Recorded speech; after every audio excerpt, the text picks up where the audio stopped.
ಈ ಹಿಂದಕ್ಕೆ ದಾನವರು ನಿನ್ನ ಪೌರುಷ ತೋರಿಸಿ ಎಂದು ಬೀಗುತ್ತಾ ಇದ್ದೀಯಲ್ಲ, ನಿನ್ನ ಪೌರುಷ ಏನುಂಟು ನನ್ನಲ್ಲಿ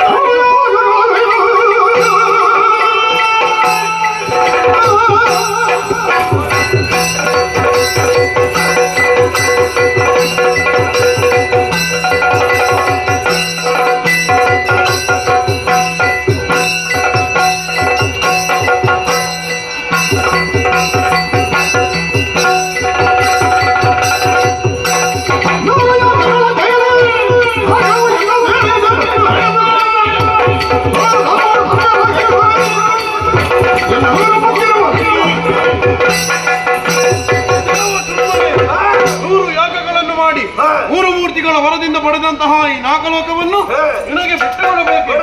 ನಿನ್ನಂತಹ ಅದೆಷ್ಟೋ ದಾನವರು ಈ ನಾಗದ ಆಸೆಯಿಂದ ಬಂದಿದ್ದಾರೆ. ಬಂದವರನ್ನೆಲ್ಲರನ್ನು ಕೊಂದಿದ್ದೇನೆ.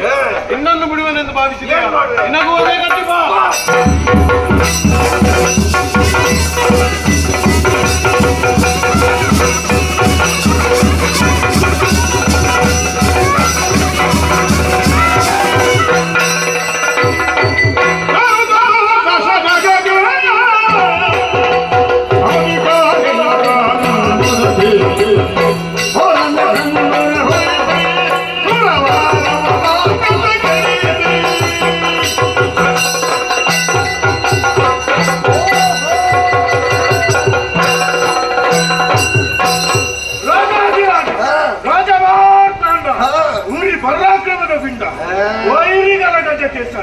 ಚಾರು ಚತುರ್ದಶ ಗೋಳದಲ್ಲಿ ಶೃಂಭನಿಗೆ ಜಯವಾಗಲಿ, ಶುಭವಾಗಲಿ, ಮಂಗಳವಾಗಲಿ. ತಮ್ಮ ನಾಲ್ಕು ಲೋಕ ವಶವಾಗುವುದರೊಂದಿಗೆ 14 ಲೋಕವೂ ನಮ್ಮ ವಶವಾಗಿದೆ. ನಿಜ.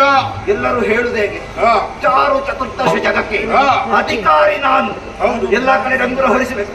ಅಷ್ಟು ಮಾತ್ರವಲ್ಲ, ಅದರಲ್ಲಿ ನಡೆಯುತ್ತಾ ಯಜ್ಞ, ಹೋಮ ಹವನ, ಅರ್ಪಣ ತರ್ಪಣ ಏನಿದ್ದರೂ ಶುಂಭಾರ್ಪಣ, ನಿಶುಂಭಾರ್ಪಣ ಹೋಗಿ ಸೂರ್ಯಚಂದ್ರ ಅವರಿಗಾದರೂ ಸರಿ. ನಮ್ಮ ಆಜ್ಞೆ ಇಲ್ಲದೆ ನಡೆದ್ರಂತಾದ್ರೆ ಕಾಟಿನ ಶಿಕ್ಷೆ. ತಮ್ಮ ಯುದ್ಧ ಮಾಡಿದ ಪರಿಣಾಮ ದೇಹಕ್ಕೆ ಆಯಾಸ ಪರಿಹಾರ ಅಗತ್ಯ.